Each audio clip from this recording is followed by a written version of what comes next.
boa tarde, boa noite, bom dia, não sei quando você vai estar vendo isso aqui, se vai estar no YouTube, se não vai. Prazer, sou o Daniel. Hoje eu vou estar falando um pouco sobre um assunto que eu estou estudando já tem 8 meses, para ser mais específico, que é sobre banco de dados, ok? E eu decidi fazer essa palestra porque tudo que eu geralmente começo a estudar, eu gosto de gerar algum tipo de conteúdo, eu gosto de gerar algum tipo de coisa que vá possivelmente ajudar alguma outra pessoa a entender esse mesmo assunto. E também é um jeito que eu aprendo bastante, que é ensinando.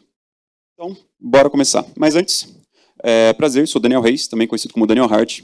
Sou fundador da comunidade Hart Developers. Também estou no Microsoft MVP já tem 3 anos, produzindo conteúdo puramente para a comunidade. E nisso, eu consegui chegar no cargo de Developer Advocate na ScyllaDB, que é um banco de dados no SQL rápido pra caralho.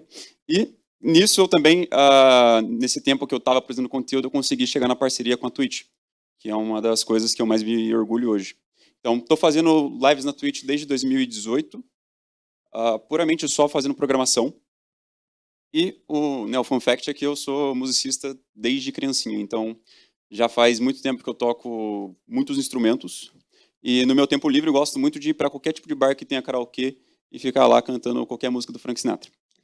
E é isso. Então, esse sou eu e a gente vai falar um pouco hoje sobre banco de dados e algumas críticas sociais fodas, porque tem que ter, né? É importantíssimo para que a gente comece a ver um pouco do cenário atual e de como as coisas eram no passado e como algumas coisas estão evoluindo de um jeito um pouco complicado, ok? Então, vamos começar pelo primeiro ponto, que é o Roadmap Dev 2023, atualizado, bomba patch 100% V1, V2. Aí, ó, isso aqui é maravilhoso. Todo mundo viu isso na timeline em algum momento de alguém que estava vendendo um curso maravilhoso, um jeito foda pra caralho que você vai virar dev em 2 meses, apenas pagando 10 mil por mês aqui na minha conta, ok? O meu Pix vai aparecer já já, inclusive.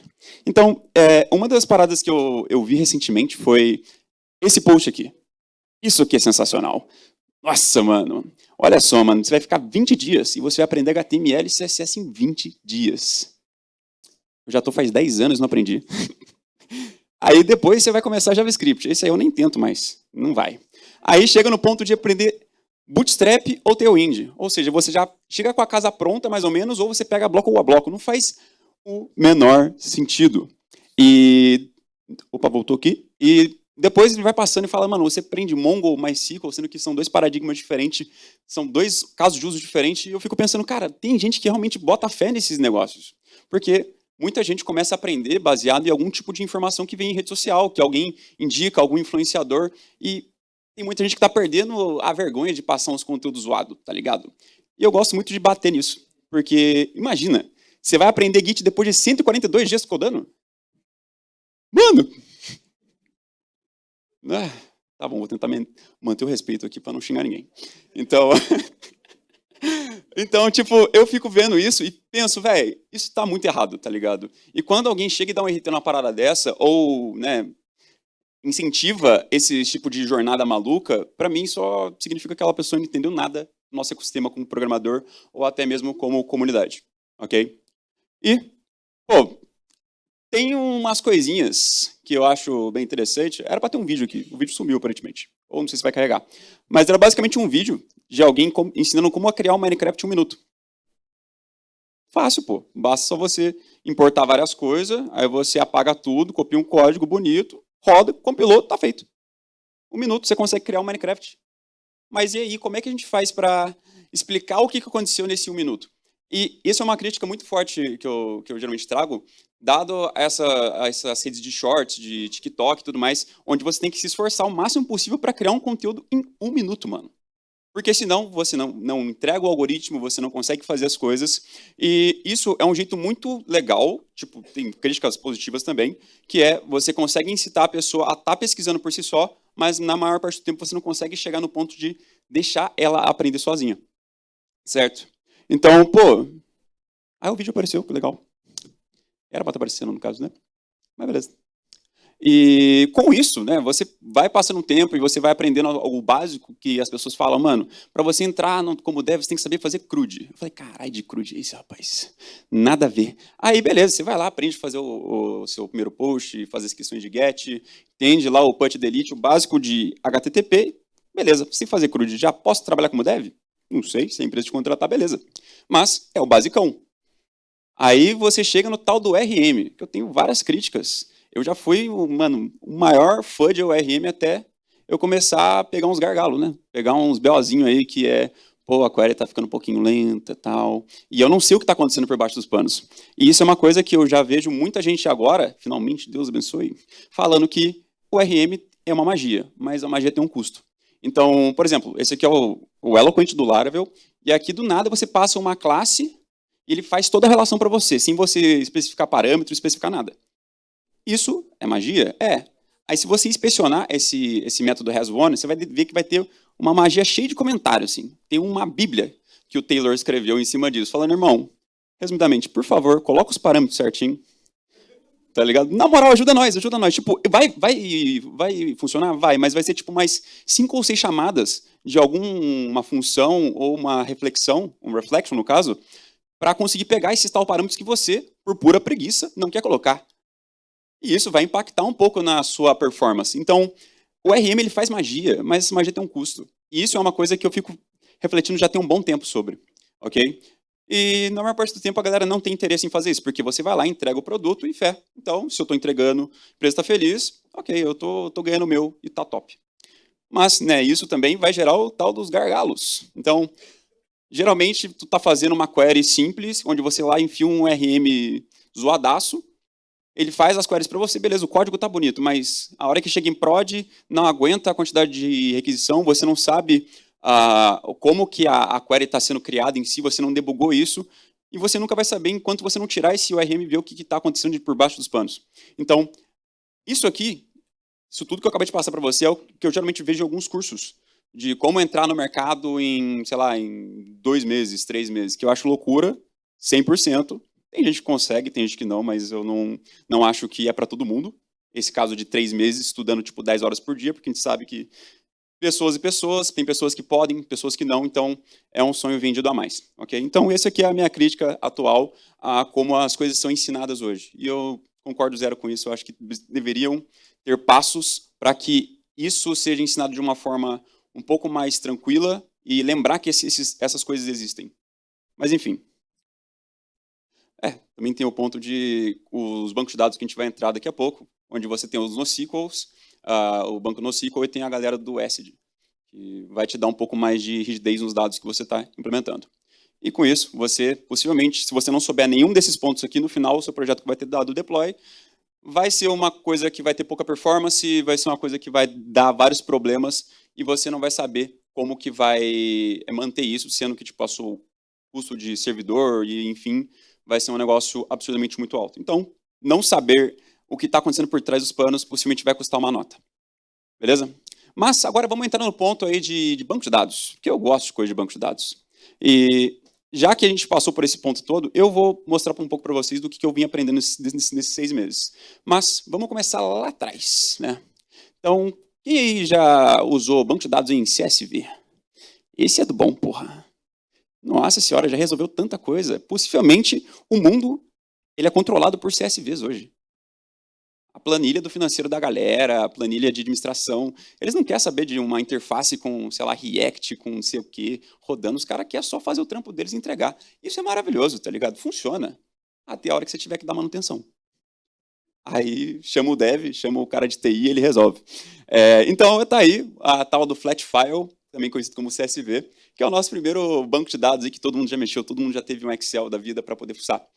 Então, nisso você consegue visualizar esse monte de vírgulas separando como uma tabela em si, e você consegue realmente, isso aqui é só um jabá assim que eu tenho o GitHub Sponsor, nada a ver, entendeu? Eu coloquei assim porque eu esqueci, mas se quiser assinar lá, $2 lá, ajuda nós.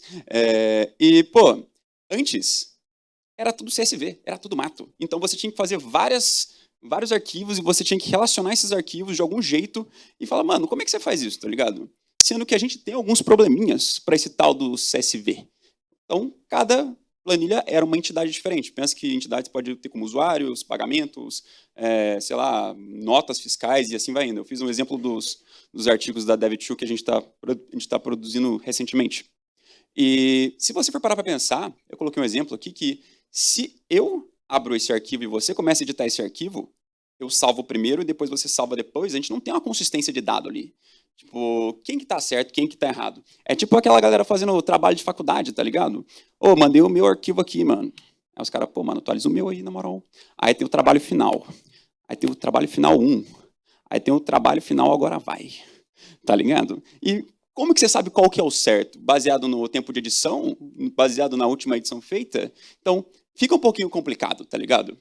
E lá atrás, os caras nem tinham memória, tá ligado? Enquanto hoje, os malucos lá com os notebook foda de 4 GB de RAM, que dá pra rodar um Linuxzinho normal, não consigo rodar. Ah, mano, sério? Também não. Eu falo isso, mas tem um notebook de 64 GB de RAM. Só deixando o ponto. Mas ainda assim entra no ponto de, toda vez que você tem que abrir um CSV, ele é carregado completamente na nossa memória.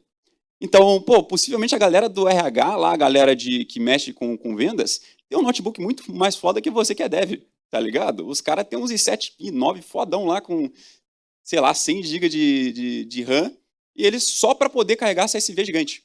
E isso é uma realidade muito grande na galera que trabalha com e-commerce, que começa a receber, sei lá, coisas de marketplace de outras empresas que não querem usar endpoint e te mandam o CSV e, mano, se vira. Então, ainda estamos nisso, tá ligado? O CSV ainda é muito bem utilizado.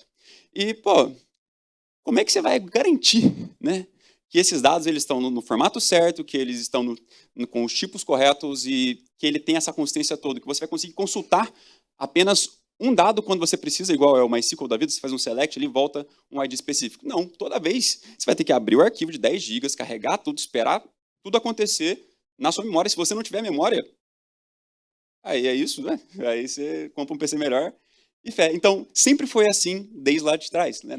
Desde os anos 60 para antes. Então, realmente, era tudo mato. Mas nem tanto, né? Bom, vamos falar da década de 60 a 70, quando foi começando a surgir os SGDBs, que é uma interface que facilita a sua vida para você consultar coisas em banco de dados. Mas, na época, eu nem tinha MySQL, não tinha SQL, tinha porra nenhuma, mano. Tinha só Deus e 2 modelinhos. E, naquela época também, máquinas eram muito caras. Né? Você comprar um computador, você tem um PC, um laptop, qualquer coisa, impossível, mano.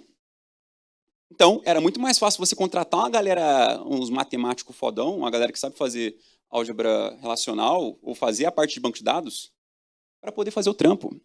E isso só me lembra aquele meme, tá ligado? Da galera que fala, mano, seguinte, o processo aqui com 2 devs a gente consegue fazer em 12 meses. Ah, então você quer falar que se botar mais 20 devs a gente consegue entregar amanhã? Na época era assim, porque era essa a única possibilidade, tá ligado? Então, isso gerava esse ponto. A galera, a mão de obra era mais barata que a própria parte de computadores.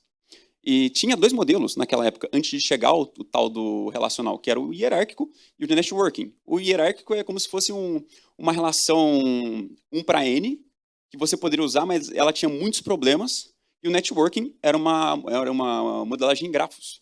E, cara, funcionava? É mais ou menos, né? Resolvi o problema da época, como tudo vem sempre resolvendo. Amanhã vai ter uma tecnologia muito melhor que vai resolver as coisas de hoje, e assim vai indo. Só que daí chegou um doidão chamado Ted Code, o brabo. Conseguiu ser o primeiro cara a ser cancelado antes do Twitter. Porra, esse cara é bom, mano. E ele foi cancelado pelo simples motivo de... Ele chegou lá em casa falando, mano, tô cansado desse trampo de DBA, mano, vou fazer o meu próprio database. Fazer uma POC aqui, vou chegar lá pra galera do trampo amanhã e falar, rapaziada, a gente vai usar essa porra aqui agora. Então, lá em 70, ele conseguiu fazer um modelo relacional e deixou uma galera muito puta. Porque pensa, tu tá lá fazendo o seu modelo hierárquico, tá falando seu PHP 5, aí chega um doidão e fala, mano, rapaziada, teu PHP 8 aqui. Acabei de lançar ele. Muito mais top, várias features e tal. Os caras, pô, mano, eu vou ter que estudar. Esse bagulho que você fez aqui, nada a ver, não. Vou ter que trabalhar, cara. Então, era uma coisa muito radical, sendo que tinham 2 modelos por muitos anos, e o cara chegou e falou, mano, e se eu reinventar a porra toda? E ele foi lá e lançou, em 1970, o modelo relacional. E, basicamente, a álgebra relacional resolvia todos os problemas que tinha em relação a como você buscava dados no banco de dados, como você colocava ponteiros, como você trazia essa informação de um jeito bem simples, usando álgebra pura. Que na época era relevante, mas os outros modelos tinham muita coisa. Era basicamente, mano, a gente tinha uma bazuca para uma formiga sempre. Então, você tinha que fazer várias coisas complexas, enquanto ele, com essas operações, conseguiu resolver tudo. E ainda assim, a galera tava bolada, falando, cara, você tá falando sério que você vai apresentar um negócio pra gente que todo mundo vai ter que usar, eu vou ter que parar o que eu tô fazendo, que é, sei lá, mano, fazer umas queryzinhas aqui e ter que estudar? Eu não quero estudar, cara, maluco. Então, isso gerou muita revolta. Mas, passou um aninho e a galera da IBM, né, sempre, chegou e falou, mano, vamos implementar esse treco? E chamou de Square, a primeira implementação do modelo relacional. E eu fui dar uma pesquisada nesse negócio. É muito feio, mano. Nossa senhora, o SQL tá benzão na fita hoje. E a primeira implementação foi uma POC que os caras fizeram para ver se realmente o estudo que o Edgar fez foi uma coisa interessante. Foi uma coisa que realmente batia com o que ele estava entregando. E nisso, daqui alguns meses, os caras inventaram o SQL, mas eu não achei nenhuma informação dos papers da época, então tá aí o gatinho Not Found para vocês. Então, saiu o SQL no mesmo ano, depois daquela POC ser aprovada por todo mundo, falou, mano, demorou, bora então. E aí começou uma coisa muito interessante, que foi, passaram-se os anos, todo mundo tinha acesso ao modelo relacional. Era um paper, era uma coisa, uma tarefinha de faculdade. Você podia pegar o seu e fazer do seu jeito, com sei lá, as variáveis que você queria, as constantes que você queria, você podia implementar do jeito que você quiser. Passaram-se anos, uma empresa implementava de um jeito, a IBM implementou do outro, a galera foi crescendo, a galera foi criando algumas coisas, aí chegou os institutos de padronizações, que é a ANSI e a ISO, que são, a ANSI é o Instituto de Padronização Nacional dos Estados Unidos, e a ISO é a internacional. E os caras falaram, mano, já que tá todo mundo codando um negócio e parece marromeno ali, uma feature com a outra, pô, eu acho que vai ser interessante se a gente chegar aqui e lançar um padrãozinho, né? E nisso, em 92, depois de muito tempo padronizando, estudando, fazendo, mano, conversações com muita gente, o SQL nasceu em 92, na sua primeira versão, e também conhecido como o MVP, o mínimo viável para você ter uma linguagem relacional via SQL. E, mano, eu fiquei em choque, porque para mim, eu nasci em 99, eu sou menino novo. Aí cheguei ali e falei, pô, o SQL deve ser lá, mano, devia estar aí desde sempre, né, os cara é bom. Achei que tava. Para mim, o SQL já tinha nascido em 70, 80. Descobri que em 92 ainda tinha, mano, coisas que foram evoluindo depois. Eu achei que já tinha chegado tudo uma vez, mas, por exemplo, de 92, que era o mínimo, para 99, eles conseguiram chegar em 3 padronizações, de algumas várias, na verdade, mas que valem a pena ser citadas, regex, triggers e tipos distintos. Como assim não tinha isso antes? Aí eu fui e não há mais, né? Em 2003, XML, Window Function, sequências e os Auto-Generated IDs, também conhecido como os auto-increments. Então, como assim não tinha isso? Eu estou usando isso desde que eu conheço por dev, nada a ver, mano. Pô, vacilo isso. Vai para 2008, aí vem o truncation e o faint sorting, para você fazer lá suas queries e conseguir trazer alguns dados específicos, enfim.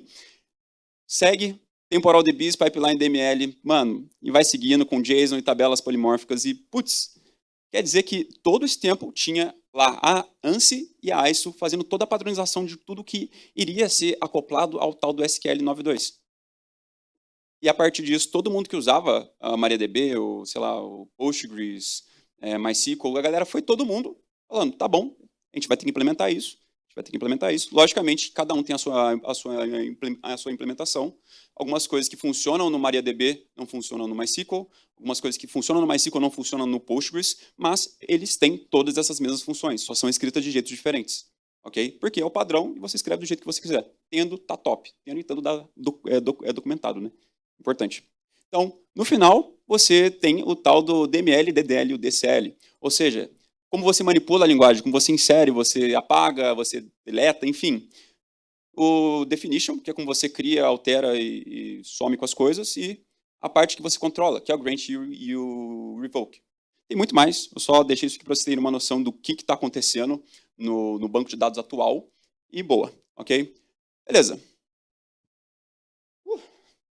Muita coisa, muito banco novo, o negócio foi crescendo e tal, mas uma coisa muito importante que eu só fui começar a estudar em 2019, 2020, e o armazenamento.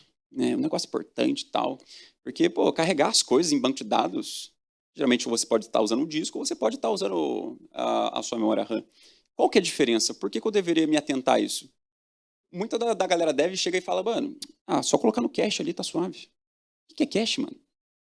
Alguém já se perguntou, tipo, quando estava aprendendo lá, alguém falou, mano, coloca lá no cache, depois libera lá, coloca um TTL de 120 segundos e tal. A pessoa só fica pensando, mano, hã? Foi a minha primeira reação quando alguém falou pra eu fazer isso sem me explicar o que era aquilo. Eu falei, mano, tá bom. Aí eu comecei a dar uma pesquisada. Aí tem o memória volátil versus não volátil. E aqui o fun fact, o Random Access Memories, que é um álbum muito foda do Daft Punk, é literalmente RAM. Eu não sei se você sabia disso, mas é um fato legal. Inclusive, o álbum de 10 anos deles saíram, muito bom, tem música nova. Não estou sendo pago, vou fazer jabá aqui. Então, a gente tem as tais da memória RAM, volátil, onde você carrega a porra toda de dado que você tem, mas você tem um limite, né? Porque pensa, enquanto o seu disco não volátil, que é só HD, SSD e assim vai indo, ele tem lá os seus 100 GB, 200 GB, a sua RAM não tem tanto assim, né? Ou pode até ter, se for rico. Mas você tem um limite. Então, se você vai ter que ir lá buscar um dado no seu HD que está longeão, né, que passa por um cabo assim e tudo mais, ele vai demorar um pouquinho mais para ter a resposta. E se seu disco for, sei lá, um HD em vez de um SSD, mano, vai demorar demais, tá ligado? São arquiteturas diferentes. Enquanto se você carregar tudo na sua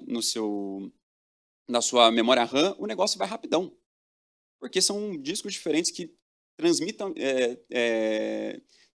eles trafegam dados de jeitos diferentes, ok? Então, tem uma certa diferença. Por exemplo, se você for usar um disco de cache, raramente você vai usar ele fora. Eu acho que nem tem lógica você usar isso fora do disco de uma memória volátil, porque você precisa consultar ele muito rápido. Enquanto todo o resto você geralmente coloca em um disco da vida e você vai consultando ali a hora que você precisa e não precisa ser tanto, ok? Então, mas e o NoSQL? Eu te falei que bastante de coisa relacional e tudo mais. E o MongoDB? Onde é que fica isso? Bom, NoSQL. Alguém sabia que o NoSQL era not only SQL? Eu sempre achava que era tipo um anti-SQL. Loucura isso. Então, pô, junto com o SQL, vieram alguns novos paradigmas em cima dele.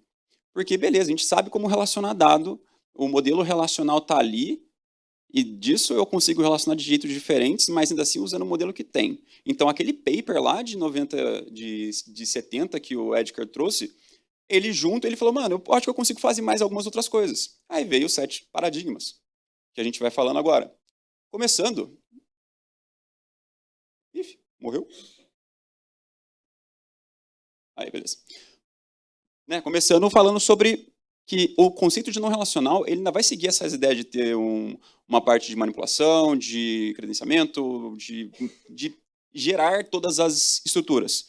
E, pô, no relacional você vai lá e faz um join, você faz uma tabela se relacionando com a outra, e nos outros modelos você pode até fazer, tá ligado? Mas alguns vão ser mais propícios para você fazer uma consulta única, igual de chave-valor, onde você vai ter, tipo, sei lá, o nome Daniel é igual a algum tipo de dado. Nome Daniel traço 1 é igual a outro tipo de dado. Que vai ser uma consulta que vai bater e vai voltar alguma coisa, geralmente usado para cache. Enquanto, sei lá, o de wide column, você vai processar, mano, milhões de dados de uma vez, que vai ser uma consulta única, e você vai conseguir processar isso numa boa. Ou até mesmo fazer injeções e requisições de dados de um jeito bem rápido. Tem uns documentos também que a gente vai passar daqui a pouco. Mas, enfim. Beleza. Então, primeiro paradigma. Falando um pouco deles. Porque eu achei muito sensacional descobrir isso. Só um ponto. Quando eu comecei a estudar isso, foi quando eu comecei a estudar para entrar na minha atual empresa. Eu sempre fui a pessoa desenvolvedora back-end que chegava e falava, mano, vou aprender Solid, vou aprender Clean Code, vou aprender X, Y, Z, só na parte de desenvolvimento. Banco de dados? O RM resolve. Vou fazer o quê? Nada. Tipo, já está ali. Então, a hora que eu comecei a estudar tipo, as diferenças entre cada banco de dados, mano, foi um novo mundo para mim. Eu sabia que a linguagem, ela pode resolver parte, mas se você não tiver uma infra legal que vai estar, sei lá, chegando, tá consumindo esses dados todos, possivelmente você vai ter um problema em algum dado momento, certo? Então, começando pelo Key-Value, que é muito conhecido pelo Redis e pelo Memcache, ele tem pontos positivos, que é a simplicidade na implementação e aprendizado. Como você pode ver, o banco é isso aqui. Você dá um set, uma variável e um valor. E você pega esse mesmo dado. E a parte mais interessante é que esses dados estão sendo guardados na sua memória, na sua memória RAM.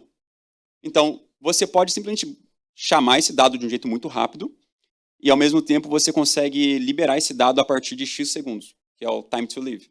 Então, sei lá, você foi lá e deu 7, Daniel Reis, moleque brabo demais, por 120 segundos. Depois de 120 segundos, isso sai da sua RAM e você não tem que se preocupar com isso. Eu tive um problema com isso um tempo atrás, quando eu estava fazendo uma overlay da minha Twitch. Toda hora estourava a memória. Eu estava salvando tudo na memória do meu browser e estava ficando, sei lá, com uns 30, 40 gigas. É legal, né? Coisa bacana. Serve de aprendizado. Então, é simples. Então, desempenho em termos de leitura e gravação e flexibilidade de armazenamento de valores. Então, pô, tu pode colocar o que você quiser ali. Se quiser botar um JSON, se quiser botar um objeto, se quiser botar uma classe, se quiser botar um projeto inteiro, todas as pastas assim, tu pode, tu é livre. Mas essa liberdade custa, né? Então, sempre botando isso. Então, geralmente é usado como cache, ok? Mas também tem os pontos negativos, que é, pô, como você viu, eu não consigo relacionar dado. Se eu tiver que fazer isso, vai ser um problemaço. E você precisa de muita RAM e disco. Porque ao mesmo tempo que ele é carregado na sua RAM, a hora que você desliga o banco, ele tem que ficar salvo em algum canto. Então, beleza. A hora que você liga o banco, ele pega do teu disco NVMe da vida, joga na RAM e fica ali espelhando os dois. Porque se der qualquer BO no teu banco, a gente tem um certo backup ali, correto? E isso depende de você ter o tal do NVMe e uma RAM absurda. Então, é caro. Se você for usar tipo só Redis como banco de dados. E não tem garantia nenhuma. Eu não sei que tipo de dado vai estar ali, eu não sei que tipo de dado vai estar voltando.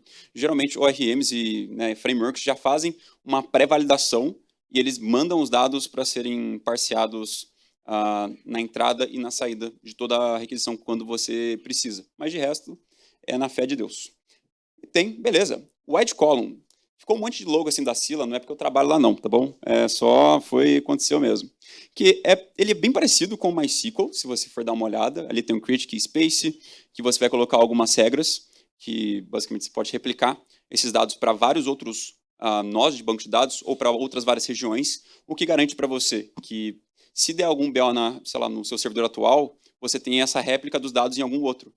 Então, muito foda para você tá fazendo um suporte de muitas regiões ou de um fluxo de dados muito grande. E a ideia do key value, perdão, do wide column é que ele seja sempre o mais rápido possível, ou seja, sempre abaixo de 1 milissegundo para cada requisição. Isso é um padrão que eles colocaram. Pô, já que a gente não vai estar dando consultas complexas, já que a gente não tem nem join, a gente não usa join.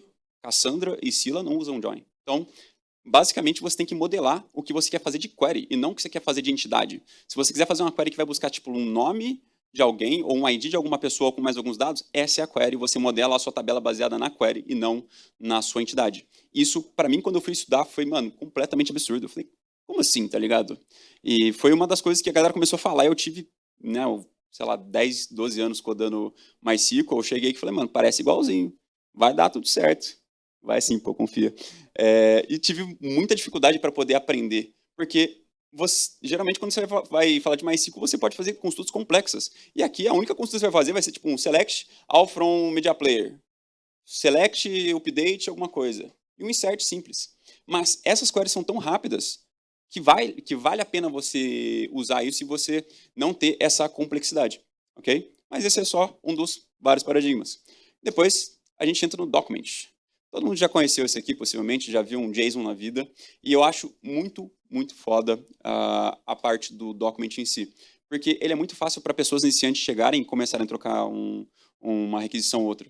Porque, mano, você coloca o que você quiser ali e tá tudo certo, né? Você consegue fazer um alto desempenho em leitura e gravação. Você consegue colocar tudo que você precisar ali e boa. E, na maior parte do tempo, quando você vê, igual naquele tutorial do começo, você escolhe entre Mongo ou MySQL quando você está começando. E isso é, porra, bacana. Só que são dois paradigmas completamente diferentes. Do jeito que o Mongo você só usa objetos, né, o tal dos JSONs ou dos BASILs. No MySQL você usa as queries. Enfim, então, ele também tem um problema que é não ter uma consistência de dados muito válida.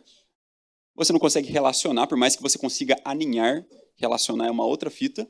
E se o seu banco for pro caralho, boa sorte. Porque você vai precisar. E, cara, eu já trabalhei com Mongo uma vez. Foi uma coisa muito traumatizante. Ainda bem que a galera tinha backup. não vou falar em que empresa, mas eu apaguei uma coletânea gigante de produtos. Aí eu falei, nossa, que legal, que fácil. Né? Traumatizante, mas você é louco.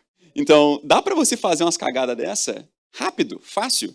Muito mais fácil do que você fazer um delete sem where. Muito mais. Porque o delete ainda vê a palavra delete ali. O negócio do JSON, você vai lá, mano, vou sobrescrever aqui. Suave, botar um negócio aqui. Esqueci uma chave. Ah, vai de base, filho.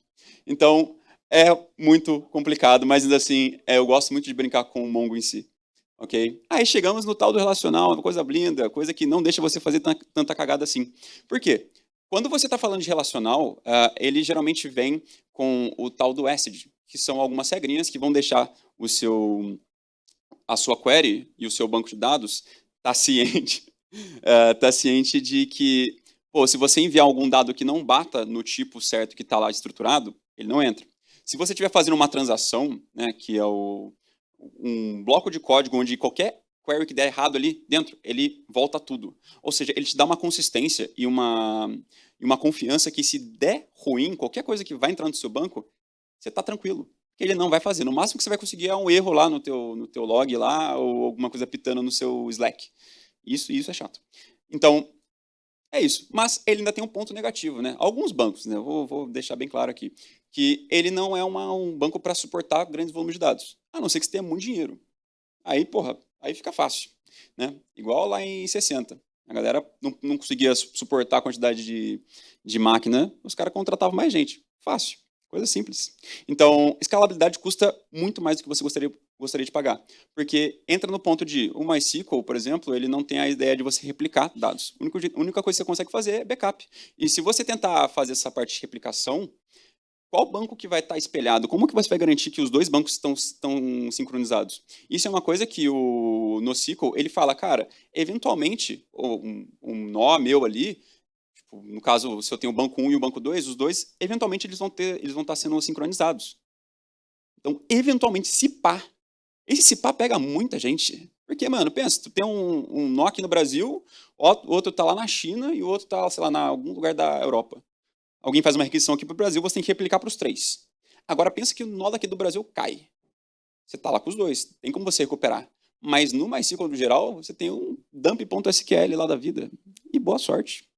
Ou você vai pagar muita grana aí para alguma empresa, que eu não posso citar o nome aqui, senão eu vou tomar processo. Então, você pode, tá ligado? Mas custa caro demais. Aí tem o de grafos, que essa query aqui me assustou um pouquinho, inclusive, não entendi nada. Eu ainda não cheguei nessa parte de estudar grafos, mas eu vi que é muito utilizado em rede social e tem um relacionamento dinâmico e flexível. Eu ainda não entendi onde é que ele está falando flexível nisso. Olhando essa query, eu não estou vendo a flexibilidade, não. Então, se você tem uma grande consulta, válido. Esse algoritmo especificamente dos grafos, ele é muito utilizado para timeline de rede social. Agora, como? Pesquisa lá para nós e manda um salve, depois eu quero saber. E beleza, então, se você não precisa de algo simples, tá ligado? Você vai de Neo4j, de Janus, mas se você precisa de algo simples, mano, esquece. Esquece grafo, você não precisa disso. Um MySQL resolve, tá ligado? Beleza, Search Engine. Galera aí do Google, olha só que bacana. Toda vez que você geralmente vai fazer uma full text search, quando você vai fazer alguma pesquisa que você vai colocando essas queries e volta algumas possibilidades, você está usando um mecanismo de banco de dados chamado Search Engine. Então, no Google em si, se você for lá inspecionar a requisição de toda vez que você faz uma chamada, ele vai fazendo vários gets, e toda vez que você faz, vai lá digitar, sei lá, o S, traz várias coisas. Digita o E, traz várias possibilidades.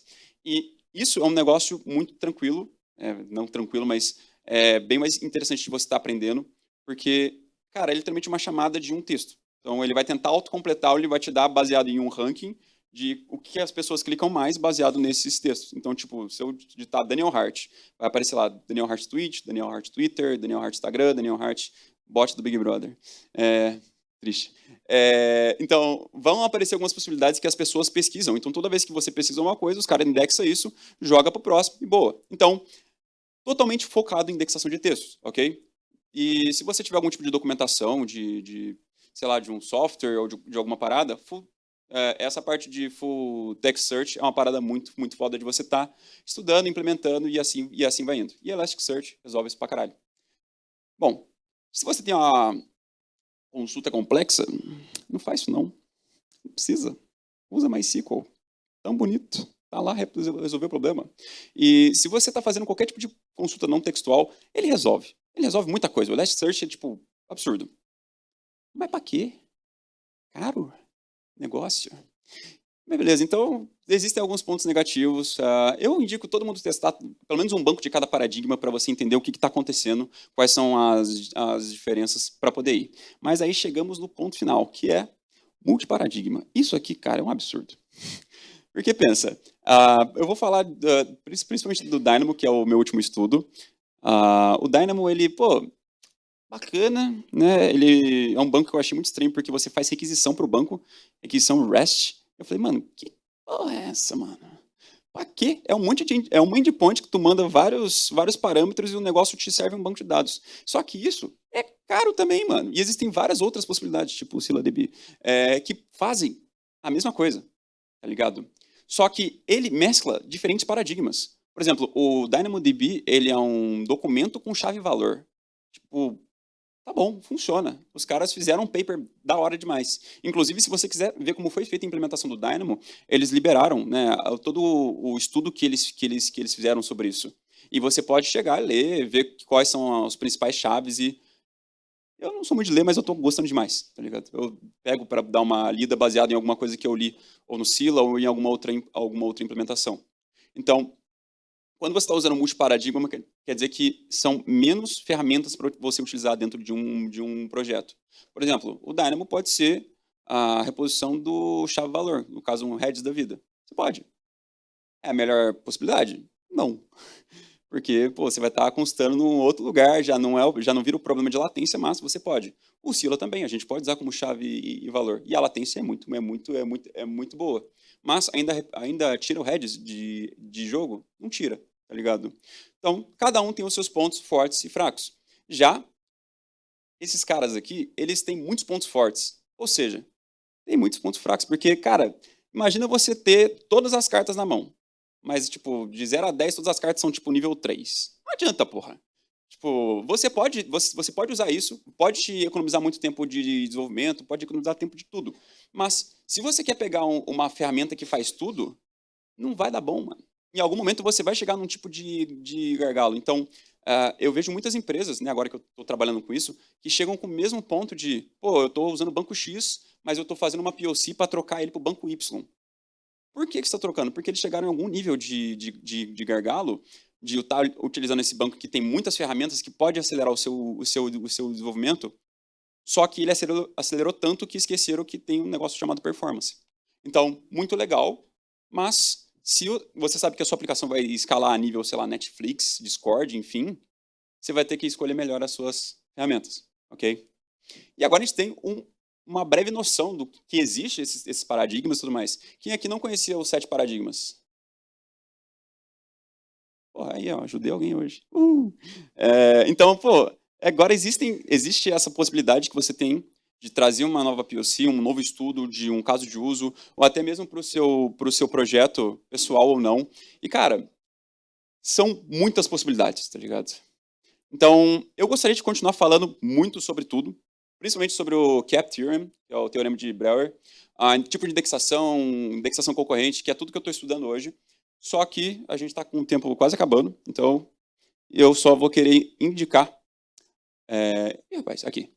Esse curso especificamente, que é um curso que eu estou fazendo hoje, todo aberto no YouTube. O primeiro vídeo dele fritou minha cabeça completamente, que é o que eu tentei explicar para vocês aqui mais cedo, que é a parte como nasceu a álgebra relacional. Mano, esse professor ele é muito bom, só que ao mesmo tempo é um conteúdo muito denso, exato. E no meio desse curso tem um cara que fica brigando com o professor porque ele quer aula de blockchain. É engraçado, mano, é engraçado, na moral. Vale o view, vale o view. Então, uma das minhas tarefas hoje na Scila em si é logicamente ser uma pessoa técnica o suficiente para conseguir entender a comunidade, mas estudar tudo que for possível para entender como os bancos de dados são criados. Então, o meu chefe falou, mano, assiste isso aqui, a hora que você acabar eu tenho outro, e tô sendo pago para estudar. Maravilhoso, cara. E, então, bom, por hoje é só. E é isso aí, mano. Obrigados.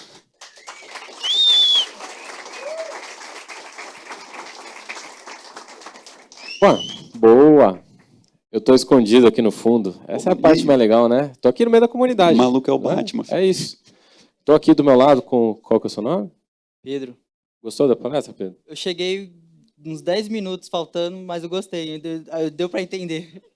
Tamo junto, Pedro. Tirou altas fotos, cara. Isso eu posso te mesmo. falar. Marca nós, Fiquei marca aqui nós. Galera, alguém tem uma pergunta que gostaria de fazer? Olha só, temos perguntas. É o Perguntas. Aguarde um momento, o microfone já vai chegar. Oh, meu Deus. Diga seu nome e a sua estação de trem preferida. Cara, meu nome é Bruno. Eu vou pedir duas coisas. Primeiro, tem como voltar no slide anterior, só para tirar a foto das redes sociais? É Alô, R$10, produção? não é? R$10, Isso. né? Tá bom. No meu Pix. No dele, não. E aí, a dúvida que eu queria tirar é sobre, na parte do banco relacional, você comentou ali que um problema que pode ter é grandes volumes de dados. Aí, na sua visão, o quanto seria esses grandes volumes de dados? Seria tipo milhões, bilhões, trilhões de dados dentro do banco? Ou seria em matéria de peso do banco, tipo em gigas ou teras? Eu acho que é a quantidade de requisição que você recebe. Porque, vamos lá. No banco relacional, ele tem, como eu citei, ele tem algumas regrinhas que fazem o seu banco aceitar ou não uma requisição. Tipo, se você tem um campo de texto, você está mandando, sei lá, um JSON, ele fala, mano, não. Tá ligado? Ou se você tem um campo, sei lá, de numérico, você está mandando texto, não. Então, existem algumas validações, que é a atomicidade, a consistência, assim vai indo, que vai dar um delay. E se você tenta fazer essas requisições concorrentemente, se você estiver trabalhando com um dado e você tentar acessar o mesmo dado, você vai ter o tal do lock. Você não vai poder trabalhar esse dado enquanto não tiver resolvido a outra. Então, se você tem um grande volume de dados, né, chegando, entrando e pesquisando, você vai ter um problema em algum dado momento que é, ou você incrementa a quantidade de possibilidades de você abrir novas conexões, o que custa dinheiro, pode até ser um caso, mas no geral você não resolve o problema que é o ponto de você conseguir consultar o mesmo dado. Já no SQL em si, como eu falei, mano, se pá, né, ele vai estar linkado e você pode consultar um dado antigo ou não, porque você já está esperando isso. Tipo, em algum momento os dados vão estar sincronizados. Já o MySQL e a galera do SQL em si, você não tem essa possibilidade. Ou ele está sincronizado, ou é o dado atual, ou não. Então você depende muito disso. Não sei se eu respondi a sua pergunta, no caso. Não, respondeu sim. E parabéns pela palestra, foi bem legal, cara. Valeu. Muito obrigado, meu querido.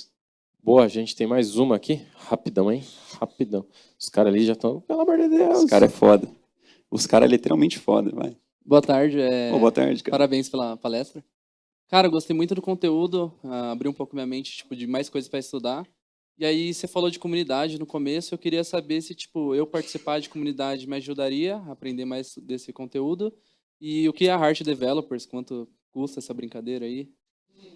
E era isso. Tá, beleza. Foram duas perguntas, vamos começando. Primeiro, eu sou um grande fã da ideia de Learning Public. Você estudar enquanto você está aprendendo, você compartilhar enquanto você está aprendendo é uma coisa que fez a minha carreira estar onde está. Eu comecei nisso em 2018, fazendo live na Twitch e tudo mais. E tudo que eu aprendi, eu tentava fazer algum artigo, fazer algum post, mostrar para as pessoas, incentivar do mesmo jeito que eu estou aqui agora. Então, eu acho que é um negócio interessante. E querendo ou não, você fazer isso com uma outra pessoa, fazer com algum amigo, estudar junto, marcar uma hora para poder fazer, é muito mais legal do que chegar e fazer, estudar sozinho. Tipo, é chato pra caralho. Tem gente que gosta. Mas, quando você fazer um projeto e você não sabe tudo e seu brother sabe um pouco mais que você, é muito bom, tá ligado? E querendo ou não, mano, 2 pessoas formam uma comunidade. 10 pessoas formam uma comunidade e assim vai indo. E foi como a Heart começou. A Heart começou em 2018, quando tinha, sei lá, mano, 3, 4 pessoas na minha live assistindo. Aí criei um Discord, eu falei, tá bom, criei. Aí eu postei no Twitter, tinha, sei lá, mano, umas 30, 40 pessoas no máximo. Fui dormir, no outro dia tinha 1000 pessoas. Eu falei, porra, aí foda, né? Então, já teve que virar a Heart do nada, e a gente começou a tentar criar conteúdo, tentar ensinar as pessoas, e assim vai indo. E a Heart é uma comunidade aberta. Você pode chegar lá em Discord, gg./Heart. E lá, mano, a gente se reúne há muito tempo. Fez 5 anos ontem. Heart Developers, olha só que doideira. E eu sou o pai que nem sabia. Nossa, errado. Mas beleza. E custa um total de R$0. Mas pra você é 0,800, cara.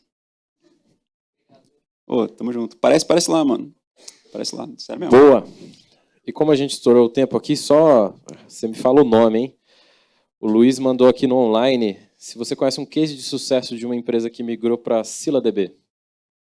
Conheço. Alguém conhece o Discord? Não conhece o Discord? Você não conhece? Lógico que conhece, mano. Olha tua bag, moleque.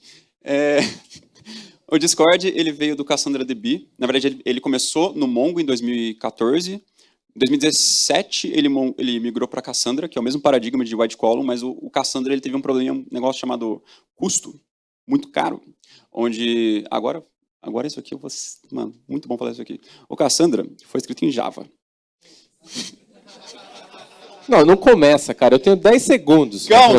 O Cassandra foi escrito em Java. O Scylla, ele pegou toda a estrutura do Java, um pouco do paper do Dynamo, ele conseguiu fazer uma estrutura que contemplasse a ideia do C++, onde você conseguia gerenciar todo esse custo. E o principal motivo pelo qual ele fez isso é porque no Java você tem o Garbage Collector e no C++ você consegue fazer os seus próprios jeitos de manipular a memória.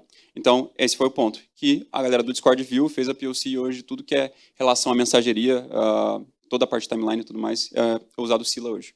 E também a galera do iFood usa, lembrando aí. Boa. Então, E é isso aí. Aí, Luiz do online, só procurar esses cases aí. Valeu, meu cara. Arrebentou. Valeu, rapaziada.